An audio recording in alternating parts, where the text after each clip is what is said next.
السلام علیکم ورحمۃ اللہ وبرکاتہ۔ الحمدللہ رب العالمین والصلاة والسلام علی سید المرسلین، اما بعد فاعوذ باللہ من الشیطان الرجیم، بسم اللہ الرحمن الرحیم۔ برادران عزیز و معزز خواتین،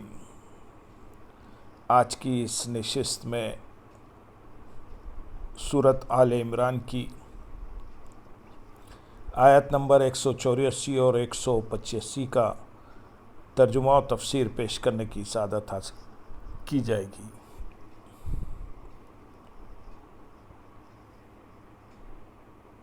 فَإِن كَذَّبُوكَ فَقَدْ كُذِّبَ رُسُلٌ مِّن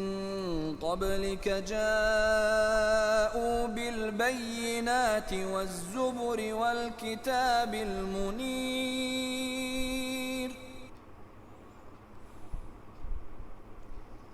كُلُّ نَفْسٍ ذَائِقَةُ الْمَوْتِ وَإِنَّمَا تُوَفَّوْنَ أُجُورَكُمْ يَوْمَ الْقِيَامَةِ فَمَنْ زُحْزِحَ عَنِ النَّارِ وَأُدْخِلَ الْجَنَّةَ فَقَدْ فَازَ وَمَا الْحَيَاةُ الدُّنْيَا إِلَّا مَتَاعُ الْغُرُورِ۔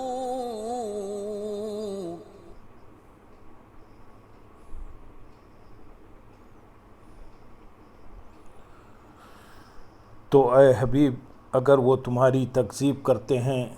تو تم سے پہلے رسولوں کی بھی تکذیب کی گئی ہے جو صاف نشانیاں اور صحیفے اور روشن کتاب لے کر آئے تھے۔ تو اگر وہ تمہاری تکذیب کرتے ہیں، یہاں حضور پر نور صلی اللہ علیہ وسلم کو تسلی دی جا رہی ہے، کیونکہ جب کوئی حق پر ہو اور اس کی حقانیت سورج سے زیادہ روشن ہو لیکن پھر بھی ایک گروہ اسے جھٹلائے اور اس کی حقانیت تسلیم نہ کرے تو اسے قلبی رنج ضرور ہوتا ہے۔ اور رسول اکرم صلی اللہ علیہ وسلم چونکہ اللہ تعالیٰ کے حبیب ہیں، اس لیے اللہ تعالیٰ قرآن میں بار بار سرکار دو عالم صلی اللہ علیہ وسلم کو تسلی دیتا ہے۔ چنانچہ یہاں بھی اسی کا بیان ہوا اور فرمایا گیا کہ اے حبیب صلی اللہ علیہ وسلم، اگر یہ کفار تمہاری تکذیب کرتے ہیں تو آپ صلی اللہ علیہ وسلم غمزدہ نہ ہوں، کیونکہ آپ صلی اللہ علیہ وسلم سے پہلے رسولوں کی بھی تکذیب کی گئی ہے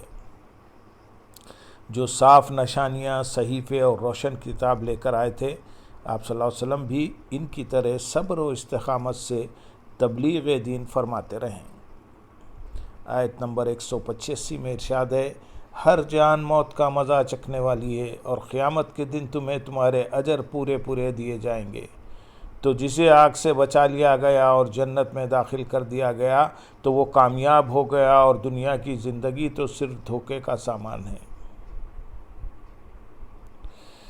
کل نفس ذائقۃ الموت، ہر جان موت کا مزہ چکھنے والی ہے، یعنی انسان ہو یا جن یا فرشتہ، غرض یہ کہ اللہ عز و جل کے سوا ہر زندہ کو موت آنی ہے اور ہر چیز فانی ہے۔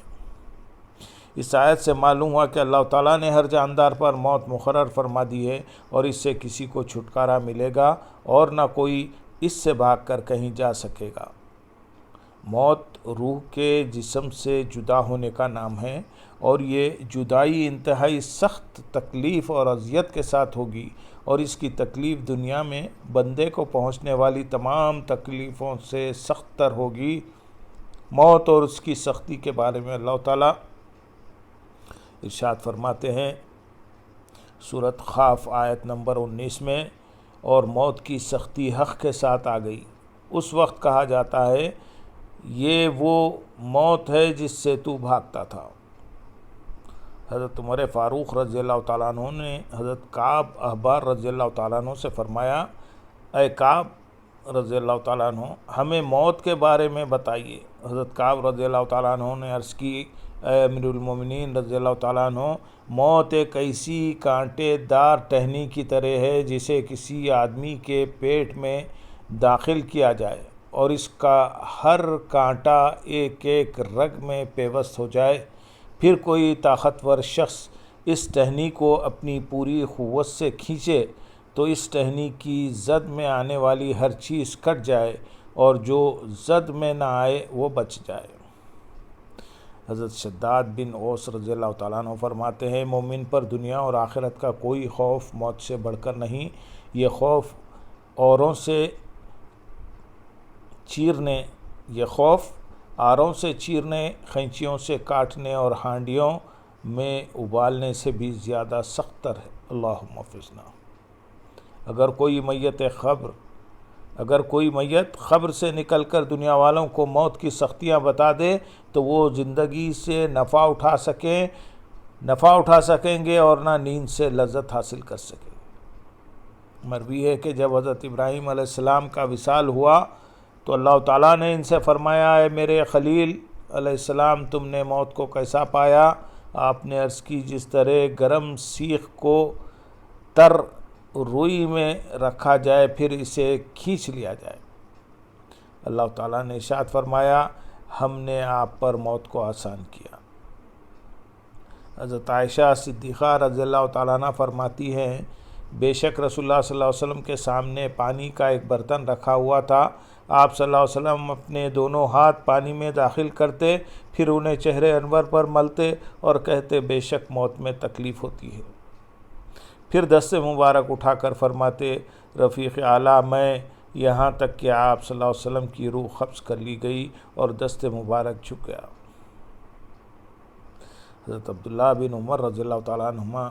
سے روایت ہے کہ حضرت عائشہ صدیقہ رضی اللہ تعالیٰ عنہ نے فرمایا، میں نے حضور پنور صلی اللہ علیہ وسلم کے وصال کے وقت جو سختی دیکھی، اس کے بعد مجھے کسی کی آسان موت پر رشک نہیں ہے۔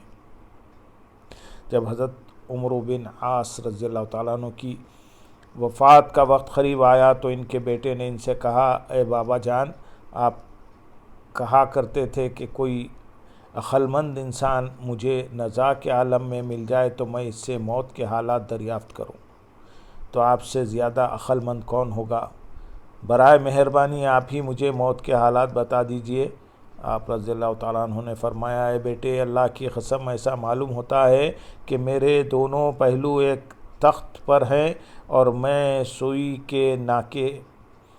کے برابر سوراخ سے سانس لے رہا ہوں اور ایک کانٹے دار شاخ میرے قدموں کی طرف سے سر کی جانب کھینچی جا رہی ہے۔ اللہم حفظنا۔ ہمیں غور کرنا چاہیے کہ ہم تو سرتاپا گناہوں میں ڈوبے ہوئے ہیں اور ہمارے اوپر موت کی سختیوں کے علاوہ نہ جانے کتنی مصیبتیں آئیں گی۔ اس لیے عقل مندی کا تقاضا یہی ہے کہ موت کو بکثرت یاد کیا جائے اور دنیا میں رہ کر موت اور اس کے بعد کی تیاری کی جائے۔ حضرت شداد بن اوس رضی اللہ تعالیٰ عنہ سے روایت ہے، حضور اقدس صلی اللہ علیہ وسلم نے ارشاد فرمایا، عقل مند وہ ہے جو اپنے نفس کو اپنا تابعدار بنا لے اور موت کے بعد کے لیے عمل کرے، اور عاجز وہ شخص ہے جو اپنی خواہشات پر چلتا ہو اور اللہ تعالیٰ کی رحمت کی امید بھی کرتا ہو۔ حضرت عبداللہ بن عمر رضی اللہ تعالیٰ عنہ فرماتے ہیں، میں نبی کریم صلی اللہ علیہ وسلم کے ساتھ تھا کہ ایک انصاری آپ صلی اللہ علیہ وسلم کی خدمت میں حاضر ہوا۔ آپ صلی اللہ علیہ وسلم کو سلام کیا اور عرض کی، یا رسول اللہ صلی اللہ علیہ وسلم، کون سا مومن افضل ہے؟ ارشاد فرمایا، جس کے اخلاق عمدہ ہوں۔ اس نے عرض کی، سب سے زیادہ عقل مند کون ہے؟ ارشاد فرمایا، جو موت کو زیادہ یاد کرتا ہو اور اس کی اچھی طرح تیاری کرتا ہو تو وہی سب سے زیادہ عقل مند ہے۔ حضرت عبداللہ بن عمر رضی اللہ تعالیٰ عنہ فرماتے ہیں، میں نبی کریم صلی اللہ علیہ وسلم کی بارگاہ میں حاضر ہوا اور میں وہاں موجود افراد میں سے 10واں تھا۔ اسی دوران ایک انصاری شخص آئے اور عرض کیا، رسول اللہ صلی اللہ علیہ وسلم، لوگوں میں سب سے زیادہ عقل مند اور محتاط کون ہیں؟ نبی اکرم صلی اللہ علیہ وسلم نے ارشاد فرمایا، وہ لوگ جو موت آنے سے پہلے اسے زیادہ یاد کرتے اور اس کے لیے زیادہ تیاری کرتے ہیں، وہی عقل مند ہیں اور وہ دنیا کی شرافت اور آخرت کی بزرگی لے گئے۔ مفتی امجد علی اعظمی رحمۃ اللہ علیہ موت کی یاد اور اس کے بعد کی تیاری کی ترغیب دیتے ہوئے فرماتے ہیں، جب اس دار فنا سے ایک نہ ایک دن کوچ کرنا ہی ہے، تو عقلمند انسان کو چاہیے کہ وہاں کی تیاری کرے جہاں ہمیشہ رہنا ہے۔ تاجدار رسالت صلی اللہ علیہ وسلم نے حضرت عبداللہ بن عمر رضی اللہ تعالیٰ عنہ سے فرمایا، دنیا میں ایسے رہو جیسے مسافر بلکہ راہ چلتا۔ تو مسافر جس طرح ایک اجنبی شخص ہوتا ہے اور راہگیر راستے کے کھیل تماشوں میں نہیں لگتا کہ منزل مقصود تک پہنچنے میں ناکامی ہوگی، اسی طرح مسلمان کو چاہیے کہ دنیا اور اس کی رنگینیوں میں نہ پھنسے اور نہ ایسے تعلقات پیدا کرے کہ مقصود اصلی حاصل کرنے میں آڑ آئے، اور موت کو کثرت سے یاد کرے کہ دنیا اور اس کی لذتوں میں مشغول ہونے سے روکے گی۔ حدیث میں ہے، لذتوں کو توڑ دینے والی موت کو کثرت سے یاد کیا کرو، مگر کسی مصیبت پر موت کی آرزو نہ کرے، کہ حدیث میں اس کی ممانعت آئی ہے، اور ناچار کرنی ہی پڑے تو یوں کہے، یا اللہ مجھے زندہ رکھ جب تک میری زندگی میرے لیے بہتر ہو، اور موت دے جب میرے لیے بہتر ہو۔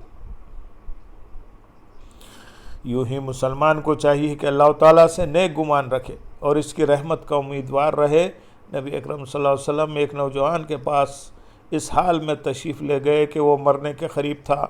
ارشاد فرمایا، تو اپنے آپ کو کس حال میں پاتا ہے؟ عرض کی، یا رسول اللہ صلی اللہ علیہ وسلم، اللہ تعالیٰ سے امید ہے اور اپنے گناہوں سے ڈر۔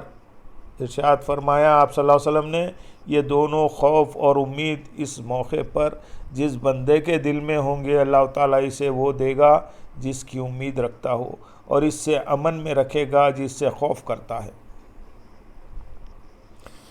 یاد رکھیے، روح قبض ہونے کا وقت بہت ہی سخت وقت ہے۔ اسی پر سارے اعمال کا دار و مدار ہے، بلکہ ایمان کے اخروی نتائج اسی پر مرتب ہوں گے کہ اعتبار خاتمہ ہی کا ہے، اور شیطان لعین ایمان لینے کی فکر میں ہے۔ جس کو اللہ تعالیٰ اس کے مکر و فریب سے بچائے اور ایمان پر خاتمہ نصیب فرمائے، وہی مراد کو پہنچا۔ اللہ تعالیٰ سے دعا ہے کہ اپنے پیارے حبیب صلی اللہ علیہ وسلم کے طفیل ہم سب کا خاتمہ اچھا فرمائے اور ہم پر موت کی سختیاں آسان فرمائے۔ آیت کے اگلے حصے میں ارشاد ہے، اور قیامت کے دن تمہیں تمہارے اجر پورے دیے جائیں گے۔ ارشاد فرمایا کہ تمہارے اچھے برے اعمال کی جزا قیامت کے دن تمہیں پوری دی جائے گی۔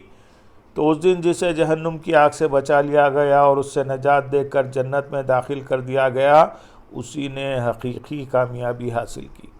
یاد رہے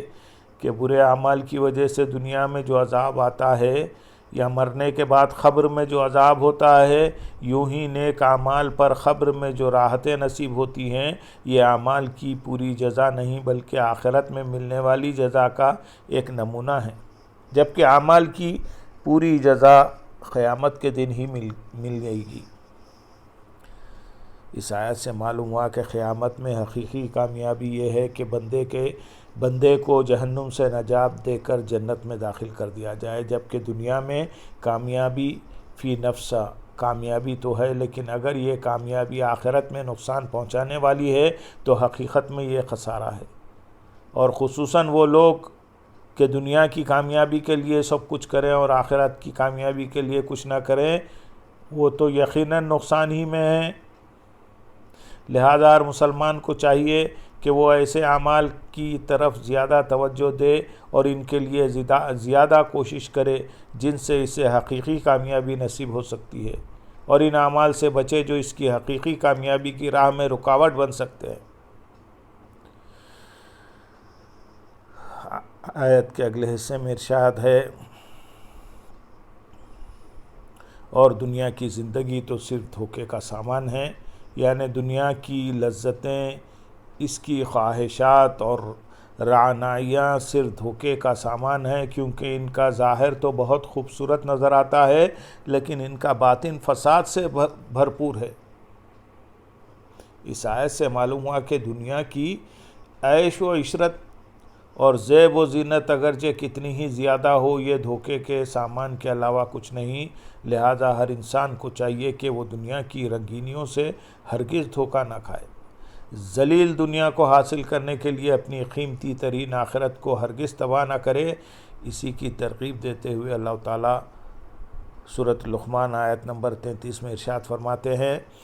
اے لوگو اپنے رب سے ڈرو اور اس دن کا خوف کرو جس میں کوئی باپ اپنی اولاد کے کام نہ آئے گا اور نہ کوئی بچہ اپنے باپ کو کچھ نفع دینے والا ہوگا۔ بے شک اللہ کا وعدہ سچا ہے، تو دنیا کی زندگی ہرگز تمہیں دھوکہ نہ دے، اور ہرگز بڑا دھوکہ دینے والا تمہیں اللہ کے علم پر دھوکے میں نہ ڈالے۔ حضرت ابو موسیٰ اشعری رضی اللہ تعالیٰ عنہ سے روایت ہے، سید المرسلین صلی اللہ علیہ وسلم نے ارشاد فرمایا، جو شخص اپنی دنیا سے محبت کرتا ہے وہ اپنی آخرت کو نقصان پہنچا لیتا ہے، اور جو شخص اپنی آخرت سے محبت کرتا ہے تو وہ اپنی دنیا کو نقصان پہنچاتا ہے، لہذا تم فنا ہو جانے والی دنیا پر باقی رہنے والی آخرت کو ترجیح دو۔ امام محمد غزالی رحمۃ اللہ علیہ ایک بزرگ کے حوالے سے لکھتے ہیں کہ اے لوگو، اس فرصت کے وقت میں نیک عمل کر لو اور اللہ تعالیٰ سے ڈرتے رہو، امیدوں پر پھولے مت سماؤ اور اپنی موت کو نہ بھولو، دنیا کی طرف مائل نہ ہو جاؤ، بے شک یہ دھوکے باز ہے اور دھوکے کے ساتھ بن ٹھن کر تمہارے سامنے آتی ہے۔ دنیا کی طرف مائل نہ ہو جاؤ، بے شک یہ دھوکے باز ہے اور دھوکے کے ساتھ بن ٹھن کر تمہارے سامنے آتی ہے اور اپنی خواہشات کے ذریعے تمہیں فتنے میں ڈال دیتی ہے۔ دنیا اپنی پیروی کرنے والوں کے لیے اس طرح سجتی سنورتی ہے جیسے دلہن سجتی ہے۔ دنیا نے اپنے کتنے ہی عاشقوں کو ہلاک کر دیا، اور جنہوں نے اس سے اطمینان حاصل کرنا چاہا انہیں ذلیل و رسوا کر دیا، لہذا اسے حقیقت کی نگاہ سے دیکھو، کیونکہ یہ مصیبتوں سے بھرپور مقام ہے۔ اس کے خالق نے اس کی مذمت کی، اس کا نیا پرانا ہو جاتا ہے اور اسے چاہنے والا بھی مر جاتا ہے۔ اللہ تعالیٰ تم پر رحم فرمائے، غفلت سے بیدار ہو جاؤ اور اس سے پہلے نیند سے آنکھیں کھول لو کہ یوں اعلان کیا جائے فلاں شخص بیمار ہے اور اس کی بیماری نے شدت اختیار کر لی ہے، کیا کوئی دوا ہے یا کسی ڈاکٹر تک جانے کی کوئی صورت ہے؟ اب تمہارے لیے حکیموں اور ڈاکٹروں کو بلایا جاتا ہے لیکن شفا کی امید ختم ہو جاتی ہے۔ پھر کہا جاتا ہے فلاں نے وصیت کی اور اپنے مال کا حساب کیا ہے، پھر کہا جاتا ہے اب اس کی زبان بھاری ہو گئی، اب وہ اپنے بھائیوں سے بات نہیں کرتا اور پڑوسیوں کو نہیں پہچانتا، اب تمہاری پیشانی پر پسینہ آ گیا، رونے کی آوازیں آنے لگیں اور تمہیں موت کا یقین ہو گیا، تمہاری پلکیں بند ہونے سے موت کا گمان یقین میں بدل گیا، زبان تھر تھرا رہی ہے، تیرے بہن بھائی رو رہے ہیں، تمہیں کہا جاتا ہے کہ یہ تمہارا فلاں بیٹا ہے، یہ فلاں بھائی ہے، لیکن تو کلام کرنے سے روک دیا گیا ہے، پس تو بول نہیں سکتا، تمہاری زبان پر مہر لگ گئی جس کی وجہ سے آواز نہیں نکلتی، پھر تمہیں موت آ گئی اور تیری روح اعضاء سے پوری طرح نکل گئی، پھر اسے آسمان کی طرف لے جایا گیا، اس وقت تمہارے بھائی جمع ہوتے ہیں، پھر تمہارا کفن لاتے ہیں اور تمہیں غسل دے کر کفن پہناتے ہیں، اب تمہاری عیادت کرنے والے خاموش ہو کر بیٹھ جاتے ہیں اور تجھ سے حضرت کرنے والے آرام پاتے ہیں، گھر والے تمہارے مال کی طرف متوجہ ہو جاتے ہیں اور تمہارے مال گروی ہو جاتے ہیں۔ اللہ تعالیٰ ہمارے حال پر رحم فرمائے اور ہمیں دنیا کی حقیقت کو پہچاننے، اس کے دھوکے اور فریب کاری سے بچنے کی توفیق عطا فرمائے۔ اللہم صلی علی سیدنا محمد وعلی آل سیدنا محمد وبارک وسلم، وآخر دعوانا ان الحمدللہ رب العالمین، سبحان ربک رب العزت عما یصفون، وسلام علی المرسلین والحمدللہ رب العالمین۔ السلام علیکم ورحمۃ اللہ وبرکاتہ۔